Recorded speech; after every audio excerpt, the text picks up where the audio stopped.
হাম আক্রান্তদের চিকিৎসার সবশেষ আপডেট জানাতে রাজধানীর শিশু হাসপাতাল থেকে সরাসরি যুক্ত হচ্ছেন staff correspondent Nahid Prince. Nahid, হাসপাতালের পরিস্থিতি কেমন দেখছেন? আক্রান্তদের স্বজনরা কি বলছেন এবং চিকিৎসকরাই বা কি পরামর্শ দিচ্ছেন?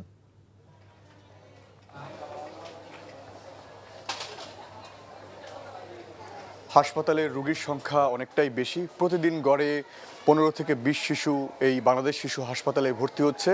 গত 24 ঘন্টায় এখানে 12 শিশু নতুন করে ভর্তি হয়েছে।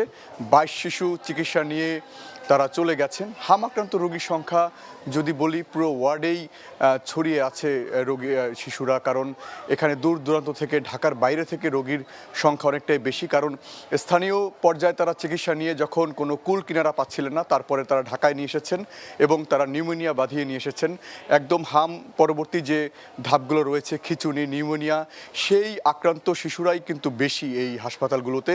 তাই চিকিৎসকরা বলছেন যে তাদেরও হিমশিম খেতে হচ্ছে। কারণ এত যে চাপ রোগীদের এবং স্বজনদের যে চাপ, সেটি কিন্তু অনেকটাই বেশি। কারণ এই যে তীব্র গরম, সেই গরমের কারণে যে প্রথমে জ্বর, তারপরে অ্যালার্জি, এখন গরমের কারণে কিন্তু অ্যালার্জিও হচ্ছে। তাই র্যাশও উঠছে শরীরে। তাই অভিভাবকরা আসলে বুঝতে পারছে না যে এটি আসলে হাম সংক্রান্ত কিনা।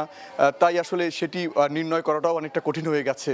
তারপর যখন খিঁচুনি, নিউমোনিয়া শুরু হয়, তারপর কিন্তু এই হাসপাতালগুলোতে তারা নিয়ে আসে। তাই আসলে চাপটা অনেকটাই বেশি। বাইরেও দেখেছি জরুরি বিভাগের সামনে হাম আক্রান্ত রোগীর অভিভাবকরা তারা অপেক্ষা করছে যে ওয়ার্ড বা কোনো কেবিন পায় কিনা এই জন্য। তো এই ছিল আমার কাছে রাজধানীর শিশু হাসপাতাল থেকে সবশেষ। জানছিলাম হাম চিকিৎসার সবশেষ খবর।